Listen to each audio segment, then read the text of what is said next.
And welcome to Spit to the Beat podcast. I'm your host, Stacey, aka Be Unstoppable Prayer. We are live on Facebook at Stacey Be Unstoppable Prayer, Stacey Spit to the Beat, and the YouTube channel Spit to the Beat. Y'all come on in, join in. I got a very special guest lined up today with me live in the studio. None other than the man, the Bushman. That's what I'm calling him. But Bob Winbush in the studio with me. But before we get started, you know how I do. I go ahead and kick that intro and we're gonna get it rolling, baby. Attention. Spit to the beat. Podcast. It's all about inside the music industry. Nobody do it better.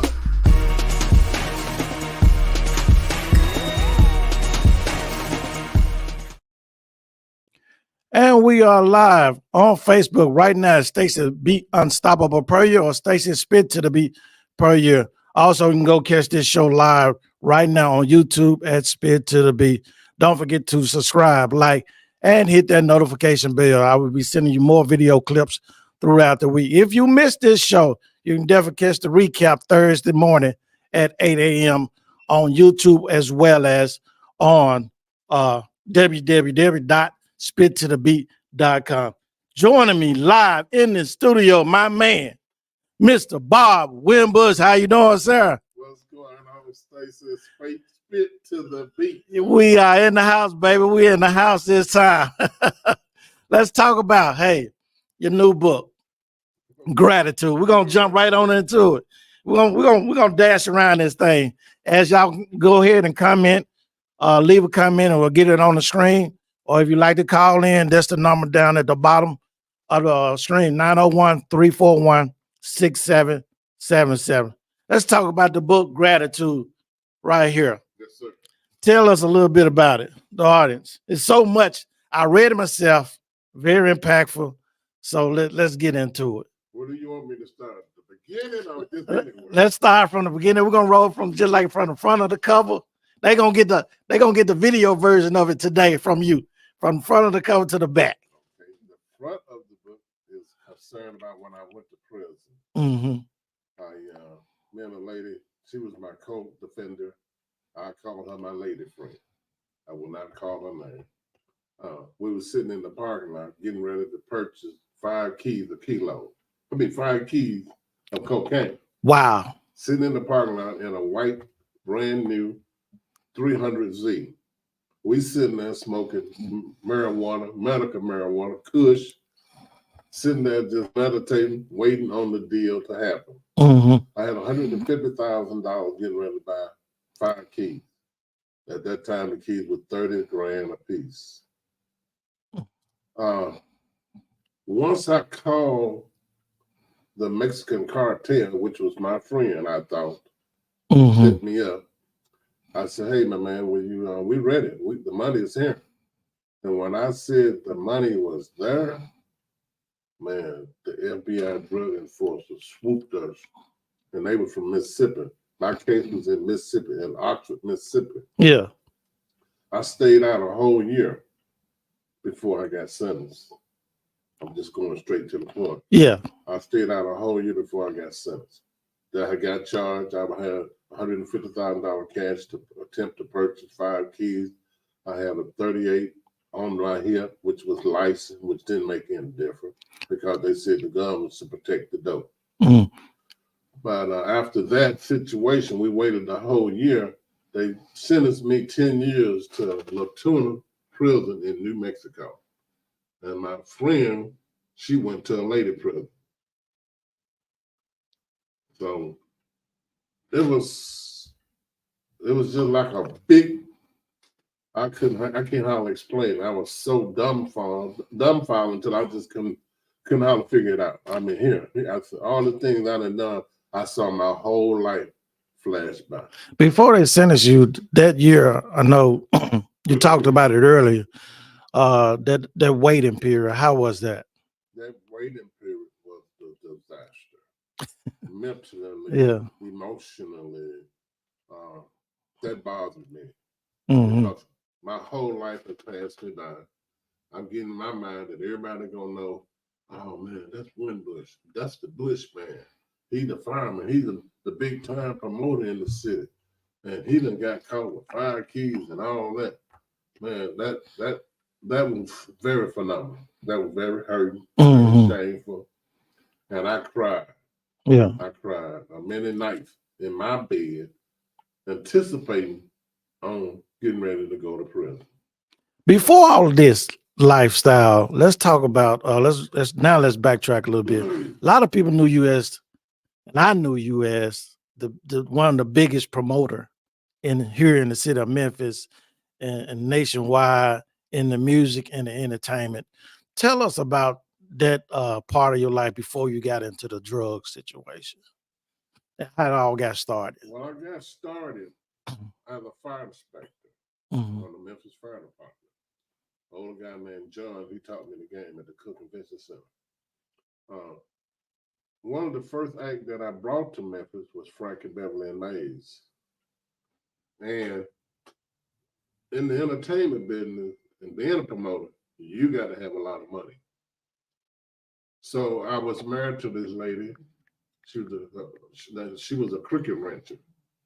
And her mother loved Frankie Beverly and Mays. And she already knew that I was one of the big promoters in the city. So she said, Winbush, I like Frankie. You want to bring Frankie? I said, yes, ma'am. I definitely would like to bring Frankie. Yeah. She said, well, how much would Frankie cost? I said, well, Frankie, I made a phone call to the agency, which was Pyramid Agency, and I got a quote saying that he wanted $40,000 plus a hotel, ground, transportation, sound, light, food, and all of that. So I told the lady, her name, I'm gonna tell her the mother's name was Miss Halley. I talked to Miss Halley about it. Miss Halley said, well, if that's what you want to do, I'll give you the money. I said, for real? She said, yeah, I will give you the money. I said, well, how much interest I have to pay you back on you? She said, just give me my money back. So when she gave me the money, I called the agency and told them I want Frankie Beverly Mays, and they want to know who was that. Yeah. I was a nobody. Yeah. I never booked a big act like that. I was known for bringing Stairway to the Stars on Beale Street and all the different clubs, but never a national act. Right. Excuse me. So when she did that, I made a name for myself. I sent them the whole $40,000. And that's when everybody wanted to know who I was in Memphis, Tennessee. All the big agencies, William Morris, CIA, Block Entertainment. Everybody want to know who is that black guy that got that kind of money that's going to send $40,000 to see Frankie Beverly Mays. Now, look, I read the book, and I want to tell the folks, the audience, some of the stars. I don't think you list all of them. You may or may not, but that you brought to Memphis, and you get this book, Gratitude, right here.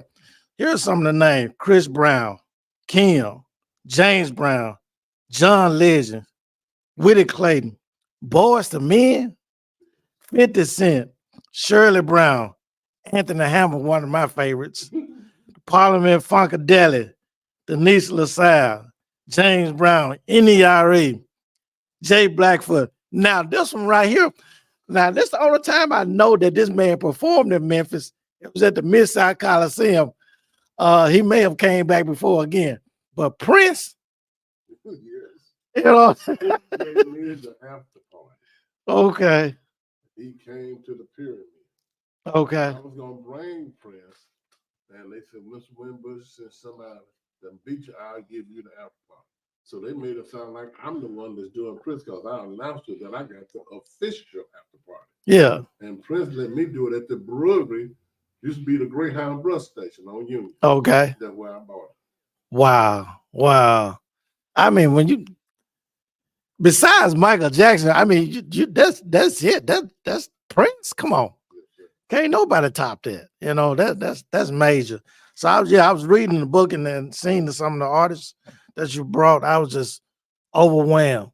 We're gonna take a break right quick, and we're gonna come back and talk more about the book. Okay, cool. Hey, this is Stacey, aka Beat Unstoppable Per You with Spit to the Beat podcast. Would you like to be my guest if you're a singer, songwriter, musician, producer, or promoter?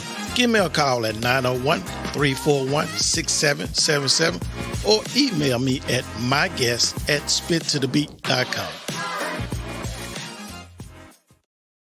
And we're live in the studio of Spit to the Beat podcast. I'm your host, Stacey, aka Beat Unstoppable Per You. Look, you can call in right now at 901-341-6777. If you got any questions you would like to ask my guest or myself, we'd love to get it on the screen or leave a comment. Also, give me thumbs up. Make sure you're getting the video and the audio of this taping. We'd love to hear from you. Back to my man, Bob Winbush, Bush Firehouse Production. Baby is in the house. We're talking about his brand new book, Gratitude. Y'all need to go on Amazon.com, Bob Winbush, and get this book. It's a must read. I guarantee you're going to enjoy it. To know more about the man, let's talk a little bit about your childhood, your upcoming, how your parents influence you. Well, I'm a sharecropper. I was a sharecropper. I started working when I was 6 years old. My mother and father lived, and we lived, they used to call us river rats. We lived down near the Mississippi River. And my daddy was a very mean man. He didn't play. But we worked hard, we played hard, and he gave us all our money. We were some of the sharpest kids that went to school. I was wearing suits and tuxedos and alligator shoes when I was 12, 13 years old. Wow. I had an account at Bird and Shakers in Ripley, Tennessee. I'm from Golddust. Golddust. Golddust, Tennessee. And the reason why they call it Gold, Yeah, tell me about that. is because it's farmland. Okay. And it's got black gumbo dirt, some of the richest soil that's in the whole world. Wow. I mean, they growing cotton, beans, corn. Still today. As of today. Wow. And Ripley is well known as the tomato country. Okay. They got great tomatoes down there. Everybody want them tomatoes and greens and butter beans and peas and all of that. That is well known on that end of town. Yeah. Daddy taught us to be hard workers. We had 14 acres of cotton, 14 acres of beans, and 14 acres of corn. We had 100-some animals on our land. Cows, hogs, guineas, gooses, ducks. A complete farm. A complete farm. Yeah. And we had to feed them every morning before we go to school. That means we had to get up at 5 o'clock in the morning. And we catch the bus at 7. Mm-hmm. And we had to make sure all that was done before we get dressed to go to school. And once we get out of school, we had to do the same thing again and then go out there and chop cotton. Wow. 7 days, 6 days, 5 days a week? Sometimes 6 days a week. Oh, Sunday, we had to be in church. Yeah. Yeah. Automatic. I was a Sunday school teacher at one time. Yeah. I read in the book you was talking about, you did Sunday school and stuff like that. Your upbringing with your teaching from your parents, your mother and your father, instilling you the God principle, making sure that regardless, and I grew up the same way, regardless of what's going on, Sunday, you better be ready for church. Ain't no excuse. Ain't no laying up in the bed or nothing like that. You better, I don't care what you did from Monday to Saturday, baby, when Sunday come, you better have your butt up and ready to go to church, dressed and out that door. So with that being said, you in church, how was your relationship with God developing at that early age? At that early age, I was very close to the Lord. Mm-hmm. I understood what God was all about because Mama and my father, definitely my mother, she instilled that into us. Yeah. There were 3 boys, Charles, Ronnie, and Bob. And she taught us that to make sure you go to church, treat people right, do right, and you'll be blessed. And that was instilled in us at a young age, at 6 years old. I was 6, so they like 4 and 5. So we started early. Yeah. And as we grew older, while we were like 12, 13, 14, we were still instilled in church. Dad was just so rough and worked us so hard. I left home when I was 17. You got to find something better than this. Man, I know that type of work is backbreaking for yeah, sure. Yeah, yeah. but it's fair. He taught us to be a man. So when you left 16, 17 years, what was your move? What was your next step My after that? next step out there is that I have a sister that was living in Philly. Mm-hmm. She wanted me to move to Philadelphia to finish my career. And I always wanted to be a computer operator / computer programmer. So I went to school to Temple. I went to Business of Wharton, one of the most proper business schools in the world. I went there and I finished. After I finished, I went to a technical school, which is Computer Educational Institution. After I graduated, I started working for Provident National Bank there in Philadelphia as a computer operator. Yeah. And I started on third shift. At the time I was getting ready to get promoted, I was teaching. Back in them days, racism was kind of crazy. Yeah, I can imagine. So it was the early 70s. Yeah, I taught a white guy how to be a computer operator, and my next move was to be the programmer. After I taught him, they moved him over me. Mm-hmm. And at that time, I'm 17, 21 years old. I'm cocky as a rat. Yeah. I told him, y'all gonna do that? I told him, give me my papers. I walked out. I moved back to the country. My daddy was sick anyway, so I moved back to the country and tried to help him move back to Ripley, Tennessee. And after I moved back, I was like 21, 22 years old. I sent for my ex-wife. She was a Puerto Rican girl. I stayed married with her for 3 months and sent her back to Philadelphia because I could deal with it. I've been married 4 times. Yeah. That was my first wife. That was your first one? Yeah, that was the first one. Okay. I was like 21, 22 years old. 22. So as time prolonged, I was a lithographic printer for C Graphic Printing in Ripley, Tennessee. Mm-hmm. I know how to print greeting cards. I know all about printing. I did that for 3 years. And my brother was already a Memphis policeman. Yeah. And he said, man, come on down here and be a fireman. I said, a fireman? Charles, I don't know no business. Fireman, them folks, they get too there. They running in fires, people dying, and everybody else running out the building. You want me to run in there? A black man running into the building while it's on fire. We know the running away.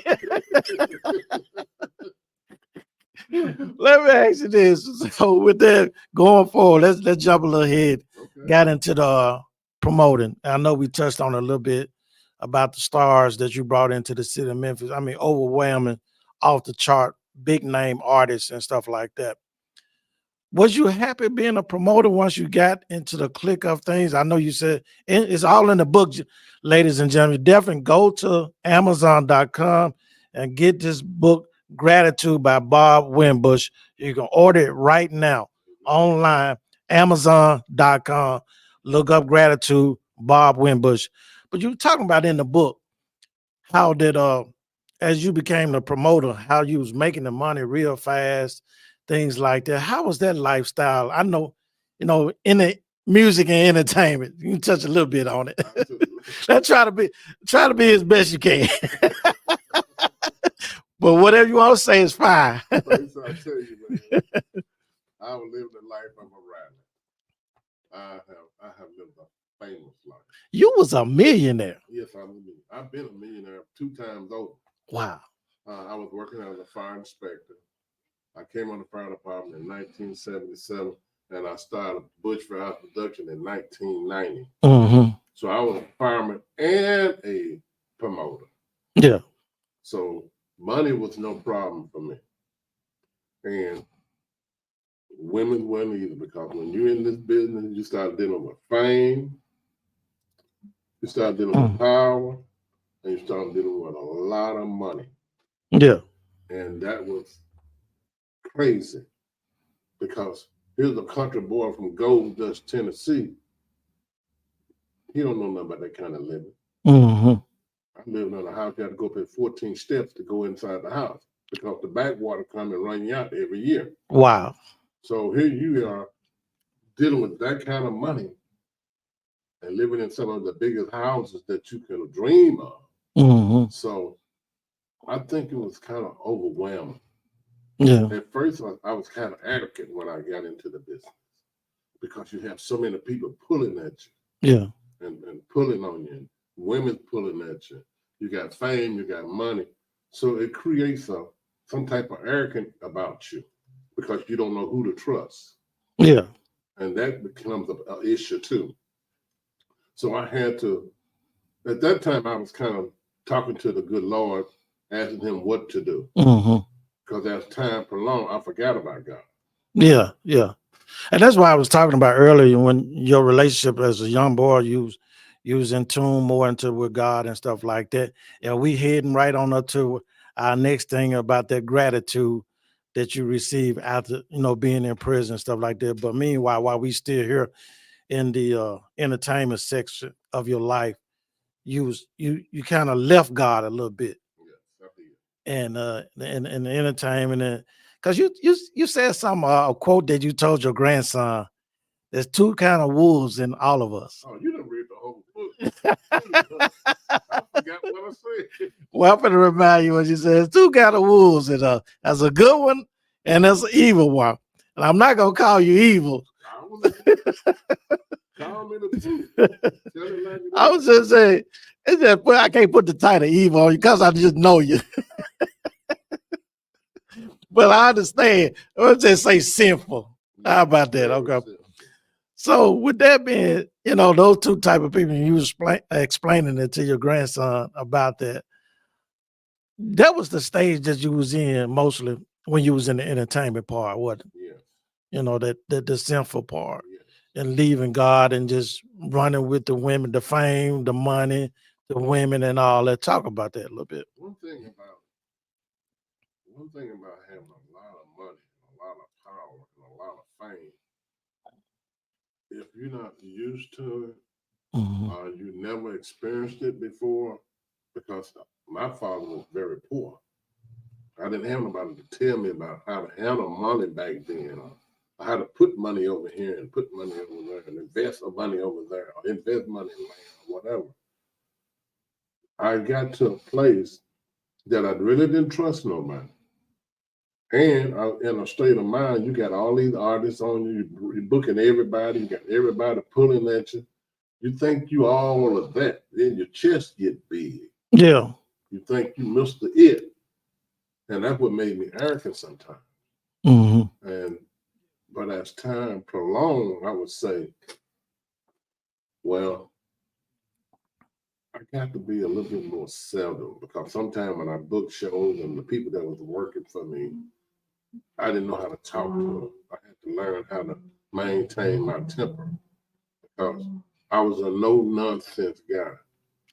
I couldn't deal with no kind of bull crap. You come to me with that bull crap or that lie, I'm going to get in your tail. Yeah. And I don't care how big you are, how many folks, because I had some big boys with me too. That's what that, and the more money I got to more into that gangster style then. You get into that gangster style like, I'm untouchable. Yeah. That's when I forgot about God. Wow. That's when I forgot about God. I remember the time I was telling you when the fight came in Tyson. Yeah. And at the pyramid. At the pyramid. And I'm sitting on the front row, the mayor behind me.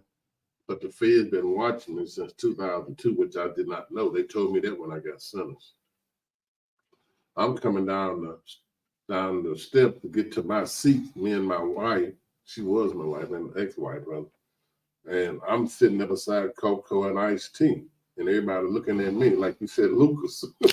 Frank Lucas. Frank Lucas. Yeah. But I can say this. Out of all the fame and all of that, and all that kind of life, glorifying that kind of life, is one thing that I think as of today.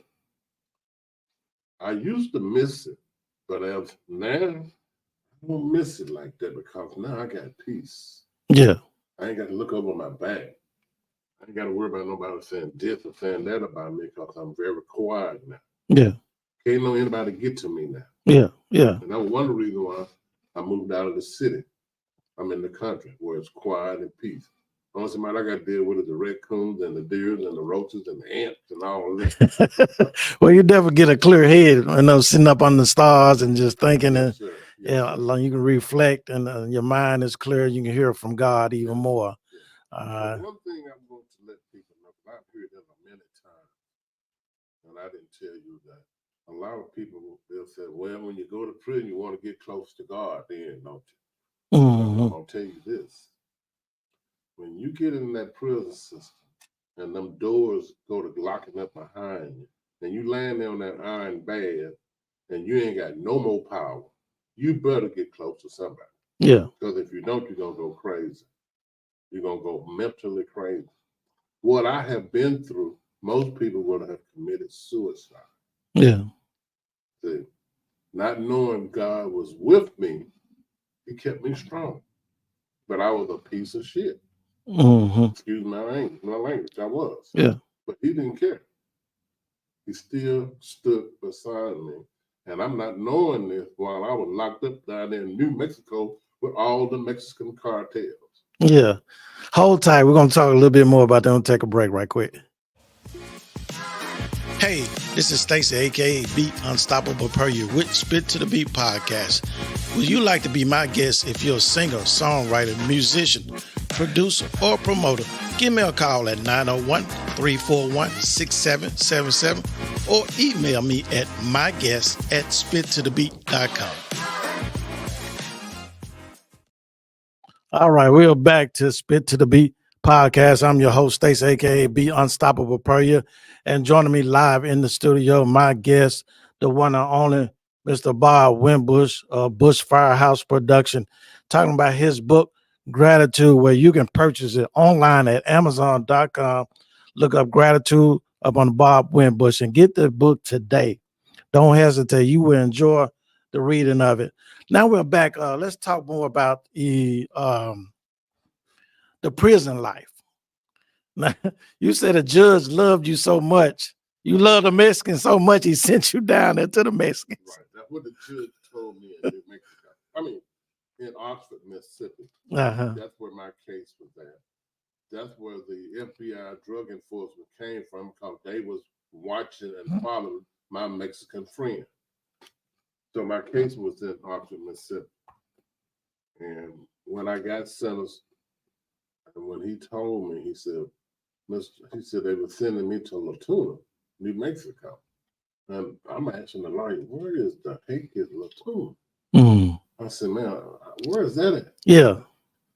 He said, Winbush, that's in New Mexico. He said, that's an 18-hour drive. And what makes it so bad about the feds, you have to turn yourself in, or the marshals will come get you. Yeah. So my turn date in was December the 28th, right after Christmas. He let me stay after Christmas. I asked him, could I do that? Because I had a show coming, which was Mary Mary. Okay. I had a gospel. You would still promote. Till I'm last, man. I'm gonna promote till I die, right? There you go. I'm not gonna never get up. I'm There you go. Show. I'm gonna promote you. Yeah. I'm gonna promote that. Yeah. That's my gift. That is your gift. God truly. gave me that. I didn't know that, but that is my gift. Mm. I am a classified #1 professional promoter. You are. And it don't make what it is.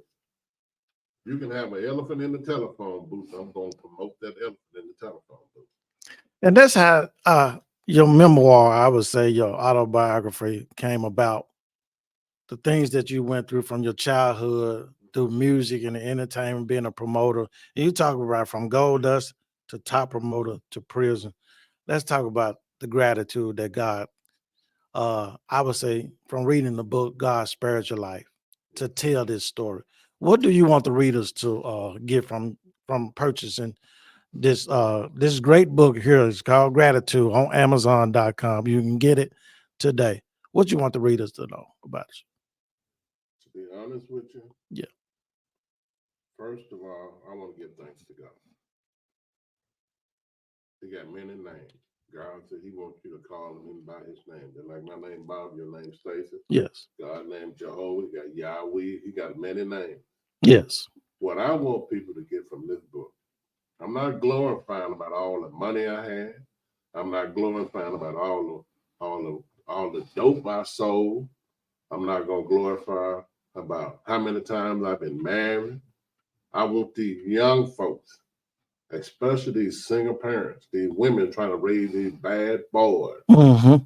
I want them to understand, if you are afraid of your son, you can't raise him. That's why you got these young boys out here at 12 and 13, 15 out here shooting and acting fool.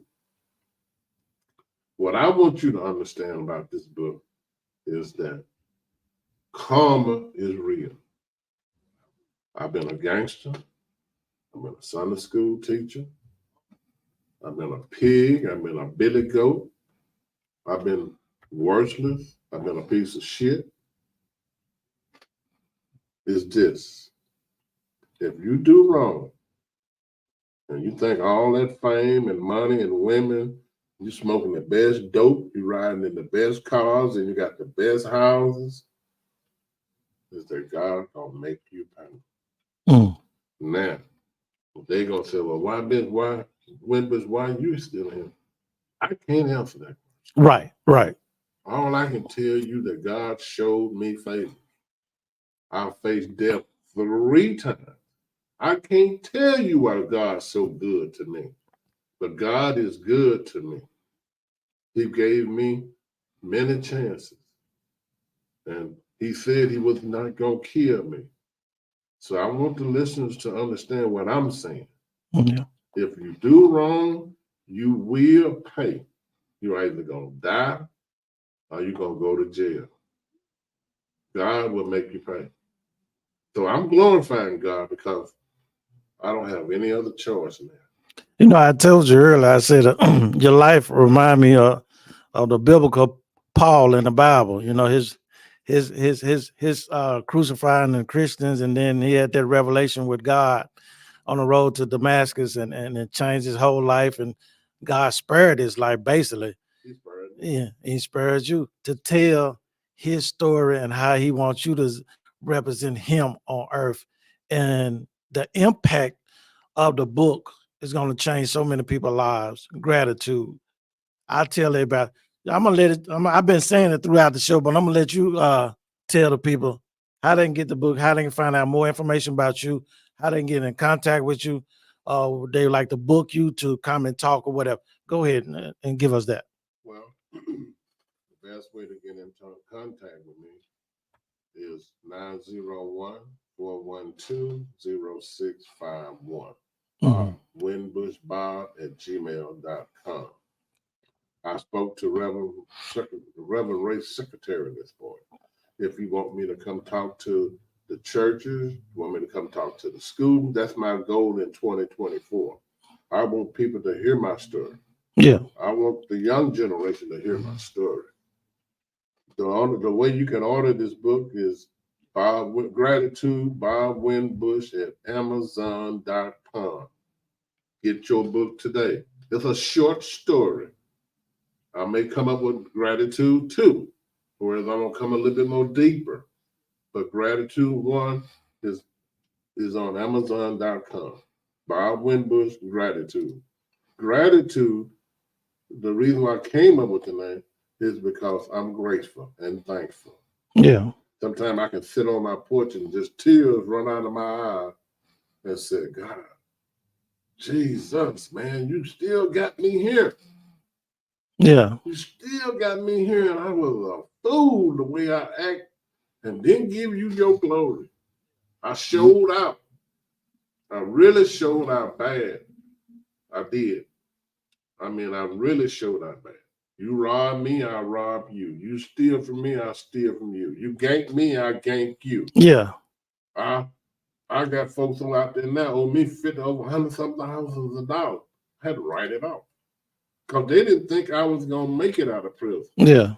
They just the folks that owe me, I can't take care of the folks that I owe because they don't want to pay me. They thought I was gonna die. Yeah. So I had to write all that off. And that's why I asked God for my forgiveness. And I asked for the people that I hurt for forgiveness. I've been married 4 times. And every one of my ex-wives right now We communicate, we friends, we talk it, but I don't deal with them. Sexual and none of it. Everything is botanical. So I'm a single man, but I'm a serious man. So gratitude, all I can tell you is about being merciful and thankful. There you have it. Gratitude. Purchase on Amazon.com. On the Bob Winbush. Make sure you get this book. It's definitely a must read, and definitely have it in your library at home or on your job. I promise you, you won't be disappointed by getting this book. And again, he left all the information how to get in contact with him.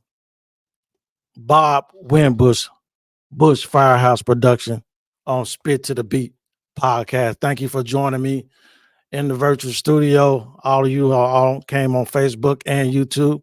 Thank you, Brother Bob, for joining me live in full color right here in the studio and talking about your life and everything and sharing your testimony and what it's all going to do, the lives that it's going to change.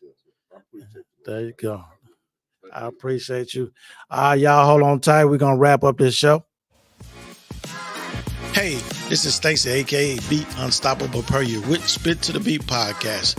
Would you like to be my guest if you're a singer, songwriter, musician, producer, or promoter? Give me a call at 901-341-6777 or email me at myguest@spittothebeat.com. And there you have it, Spit to the Beat podcast. Thank you again for joining us on the show live on Facebook. You can watch this show. I would definitely recap it Thursday morning at 8 a.m. You can catch it if you did miss it. Also on the website at www.spittothebeat.com. You can get the audio version on Spotify, Amazon, iHeartMusic, Apple Podcasts. Wherever you get your podcast, you can find this broadcast. Thank you again for joining Spit to the Beat podcast, and we are out.